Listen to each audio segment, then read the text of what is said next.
मयूरभंज जिला विशोई ब्लॉक अंतर्गत लोहाकानी पंचायत स्थित बांकबल बंधठारे रायरंगपुर बनखंड अधीनस्थ मणदा वनांचल विभाग तरफ बांकबल पर्यटन स्थल अंचल को प्लास्टिक मुक्त और प्लास्टिक वर्जन रखापी एक सचेतनता कार्यक्रम अनुष्ठित हो जायछि।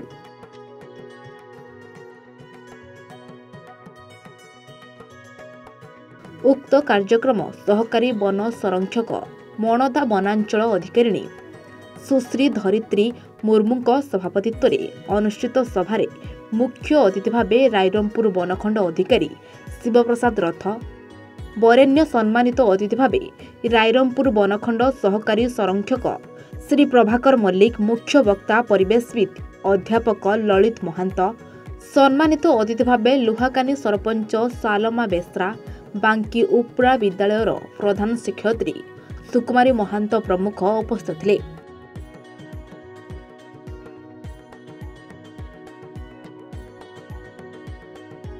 ଏହି କାର୍ଯ୍ୟକ୍ରମରେ ଅତିଥିଗଣ କହିଥିଲେ ଯେ ଯେଉଁମାନେ ଏହି ବାଙ୍କବଳ ବନ୍ଧକୁ ବଣଭୋଜି କରିବାକୁ ଆସୁଛନ୍ତି ସେମାନଙ୍କୁ ପ୍ଲାଷ୍ଟିକ ଜିନିଷ ବ୍ୟବହାର ନ କରିବା ପାଇଁ ଅତିଥିଗଣ ବନ ଅଧିକାରୀ ଏବଂ ଗ୍ରାମବାସୀମାନଙ୍କୁ ବୁଝାଇଥିଲେ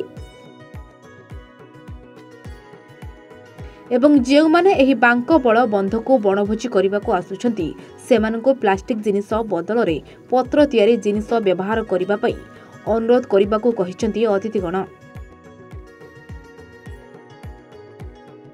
आउरी अतिथिगण कहते जे प्लास्टिक जिनिस शीघ्र माटी मिसे नहीं, जहा फल विभिन्न प्रकार रोग होगा सहित परिवेश को नष्ट करिथाए।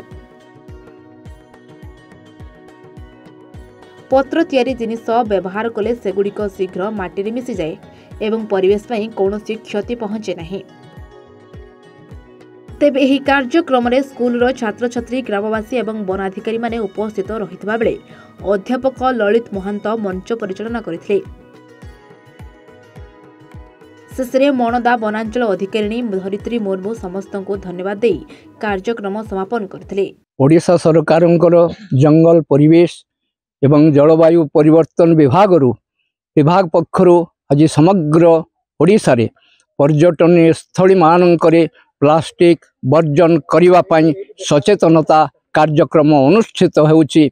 एही क्रम रे रायरंगपुर बनखंडर 5टी वनभोजी स्थान रे किभली प्लास्टिक को निषेध करा जाय परिबो, प्लास्टिक मुक्त करा जाय परिबो से संपर्क रे रायरंगपुर बनखंड अधिकारी सम्मानीय श्रीयुक्त शिव प्रसाद रथ जेभली भाव रे अत्यंत उत्सुकतार सहित अत्यंत मार्मिक भाव रे ये कार्यक्रम को ग्रहण करिसंती एवं यहा पूर्वरु आम रायरंगपुर वनांचल असुरघाटी ठारे बादाम पहाड़ वनांचल सुलेपाट ठारे सही भली बहरदा वनांचल नेशा ठारे ये कार्यक्रम अनुष्ठित हो जाइछि।